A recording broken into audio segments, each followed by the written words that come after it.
అందరికీ నమస్కారం. Welcome back to Rajesh kitchen and vlogs అండి. సో ప్లీజ్ నా ఛానల్ సబ్స్క్రైబ్ చేయండి. బెల్ ఐకాన్ మీద క్లిక్ చేయండి. లైక్ చేయండి. షేర్ చేయండి. ఈరోజు Sunday special prawns dum biryani. దీనికి కావాల్సిన ఇంగ్రీడియంట్స్ ప్రాన్స్, కర్డ్, కొత్తిమీర, ఆయిల్ అండి. నేను 6 పచ్చిమిర్చి, 2 టమాటోస్, 3 పెద్ద ఉల్లిపాయలు తీసుకున్నానండి. 1 కప్ పుదీనా, కారం, ధనియాల పొడి, బిర్యానీ మసాలా, నెయ్యి, బిర్యానీకి సంబంధించిన మసాలాస్ అన్నీ కూడా తీసుకోవాలండి. ఇక్కడ 1/2 కేజీ రైస్ తీసుకున్నానండి నేను. మీ క్వాంటిటీని బట్టి తీసుకోండి. సో ఇక్కడ tomato and green chilli and onions ఇవన్నీ కూడా నేను గ్రైండ్ చేసుకుంటున్నానండి. ఇక్కడ చూడొచ్చు మీరు, నేను గ్రైండ్ చేసి పెట్టుకున్నాను. అండ్ వీటితో పాటు పుదీనా అండ్ కొత్తిమీర కూడా గ్రైండ్ చేసి పెట్టుకున్నానండి, పేస్ట్ అనేది. సో ఇక్కడ సాల్ట్ అండ్ పసుపు యాడ్ చేసుకుని బాయిల్ చేసుకున్నానండి. కొంచెం సేపు బాయిల్ చేసుకుంటే సరిపోతుంది. సో నేను ఫ్లేమ్ అయితే ఆఫ్ చేస్తున్నాను. నాకైతే బాయిల్ అయిపోయిందండి ప్రాన్స్ అనేవి. సో ఇప్పుడు కడాయి పెట్టుకుని దాంట్లో డీప్ ఫ్రైకి సరిపడా ఆయిల్ యాడ్ చేసుకోవాలండి. ఆయిల్ యాడ్ చేసుకున్న తర్వాత దీన్ని కొంచెం హీట్ అవనిద్దామండి. సో ఆయిల్ అనేది మనకి హీట్ అవుతుందన్నమాట. సో ఈ స్టేజ్లో మనం ప్రాన్స్ అనేవి దీంట్లో యాడ్ చేసేసుకుందాము. సో ప్రాన్స్ అనేవి మనకైతే ఎక్కువ ఫ్రై అవసరం లేదండి. 1 or 2 మినిట్స్ ఫ్రై అయితే సరిపోతుంది. సో ఇక్కడ మీరు చూడొచ్చు, ఇలా మిడిల్లో కలుపుతూ అలా ఫ్రై చేసుకోవాలండి. సో ఈ స్టేజ్లో అయితే మనం ఒక ప్లేట్లోకి ట్రాన్స్ఫర్ చేసేసుకోవచ్చు. నేనైతే వీటిని ఒక ప్లేట్లోకి ట్రాన్స్ఫర్ చేసేస్తున్నానండి. అదే ఆయిల్లో మనం బిర్యానీకి సంబంధించిన మసాలాస్ అన్నీ కూడా యాడ్ చేసుకోవాలి.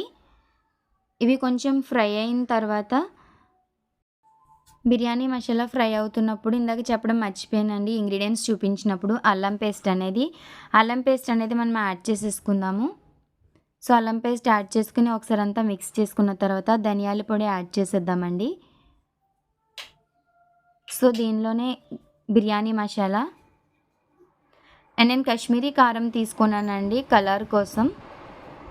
సో దీంట్లోనే ఉప్పు అనేది కూడా యాడ్ చేసేద్దాము. సో ఇదంతా కూడా ఒకసారి మిక్స్ అయ్యేలా మిక్స్ చేసుకుందాము. దీంట్లో ఇందాక గ్రైండ్ చేసి పెట్టుకున్న tomato and onion green chilli paste అండి ఇది. అండ్ ఇది వచ్చేసి కొత్తిమీర అండ్ పుదీనా పేస్ట్. సో ఈ రెండు కూడా యాడ్ చేసేసుకొని ఒకసారి బాగా మిక్స్ చేసుకుందామండి. ఫ్లేమ్ అనేది లోలోనే ఉంచుకోవాలండి.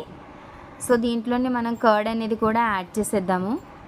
మనకి గ్రేవీ రెడీ అయ్యేలోపు మనం రైస్ కూడా బాయిల్ చేసుకుందామండి. నేను రైస్ అనేది వాష్ చేసి పెట్టుకున్నాను ఇక్కడ. సో దీంట్లోనే 1 స్పూన్ ఆయిల్ యాడ్ చేశానండి.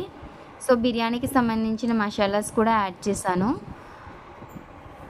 ఒకసారి ఇక్కడ మీరు చూడొచ్చు, దీంట్లోనే సాల్ట్ అనేది కూడా యాడ్ చేసేసాను. సో ఇక్కడ మనకి గ్రేవీ అయితే రెడీ అయిపోయిందండి. సో ఇక్కడ మీరు చూసినట్టయితే క్వాంటిటీ చాలా ఎక్కువ ఉంది కదండి. సో దీన్ని మనం మనకి ఎంత కావాలో అంత ఉంచుకొని కన్మత్ తీసి ఫ్రిడ్జ్లో స్టోర్ చేసుకుంటే 10 days వరకు నిల్వ ఉంటుందండి. అండ్ మనం నెక్స్ట్ టైం దమ్ చేసుకున్నప్పుడు ఓన్లీ ఆ గ్రేవీ వేస్ట్ చేసుకుంటే మనకు అంత ప్రాసెస్ అనేది ఉండదన్నమాట. సో నేనైతే కనుక గ్రేవీ అనేది ఎంత కావాలో అంతే ఉంచానండి. ఇప్పుడు కన్మత్ తీసి పెట్టాను. సో దీంట్లో ప్రాన్స్ అనేవి యాడ్ చేసేస్తున్నానండి. ఇక్కడ మీరు చూడొచ్చు. సో ప్రాన్స్ యాడ్ చేసిన తర్వాత కూడా మనం వీటిని కొంచెం బాయిల్ చేసుకోవాలండి. ఫ్లేమ్ మాత్రం లోలోనే ఉంచండి. సో ఇక్కడ మనకి ఫ్లేమ్ ఆఫ్ చేసానండి, బాయిల్ అయిపోయిందని. సో రైస్ కూడా మనకి ఇక్కడ చూసినట్టయితే 50 or 60% మనకి బాయిల్ అయిపోయి ఉన్నది. సో దీన్ని ఒక లేయర్ లాగా యాడ్ చేసుకోవాలండి. సో దీనిపైన గ్రేవీ కూడా మన లేయర్ లాగా యాడ్ చేసుకోవాలి. అండ్ దీనిపైన ఇంకొక మిగిలిన రైస్ కూడా వేరే పైన ఇంకొక లేయర్ లాగా యాడ్ చేసుకోండి. పైన నెయ్యి అనేది కూడా యాడ్ చేస్తున్నాను నేను. సో ఇక్కడ చూడొచ్చు మీరు, నెయ్యి యాడ్ చేసిన తర్వాత అండ్ బిర్యానీ మసాలా కూడా యాడ్ చేస్తున్నానండి, కొంచెం లిటిల్ బిట్. దీంట్లో కుంకుమ పువ్వు ఆప్షనల్ అని, మీకు ఇష్టమైతే యాడ్ చేసుకోవచ్చు. నేనైతే కొంచెం యాడ్ చేశాను. సో దీనికి క్లోజ్ చేసేసుకుందామండి. ఎయిర్ అనేది బయటకు వెళ్ళకుండా దమ్ చేసుకోవాలండి. ఇక్కడ మనం 15 minutes అలా దమ్ చేస్తే సరిపోతుంది. బట్ సిమ్లో ఉండాలండి గ్యాస్ ఫ్లేమ్ వచ్చేసి. సో 15 minutes తర్వాత ఒకసారి చూసేద్దాం దమ్ ఎలా ఉందనేది. సో ఇక్కడ మీరు చూడొచ్చు, నాకైతే పర్ఫెక్ట్గా దమ్ అయిపోయిందండి. సో ఒకసారి దీన్ని అంతా కూడా మిక్స్ చేసేద్దాము. కొత్తిమీర కూడా యాడ్ చేశానండి నేను. సో దీని అంతటినీ కూడా ఒకసారి మిక్స్ చేసుకుందాము. ఇక్కడ చూడొచ్చు మీరు, రైస్ అనేది విరిగిపోకుండా మిక్స్ చేసుకోవాలండి. సో ఇక్కడ చూసినట్టయితే మొత్తం మిక్స్ అయిపోయింది. సో సర్వింగ్ ప్లేట్లో తీసుకొని సర్వ్ చేసుకోవడమేనండి. సో మీరు కూడా ఒకసారి నేను చేసిన స్టైల్లో ట్రై చేయండి. మీ అందరికీ వస్తుంది, బట్ ఈ స్టైల్లో కూడా ఒకసారి ట్రై చేయండి. సో ఇక్కడ మనకి ప్రాన్ బిర్యానీ అనేది మనకి రెడీ అయిపోయిందండి. సో ప్లీజ్ నా ఛానల్ సబ్స్క్రైబ్ చేయండి, లైక్ చేయండి, షేర్ చేయండి, బెల్ ఐకాన్ మీద క్లిక్ చేయండి. Thank you so much.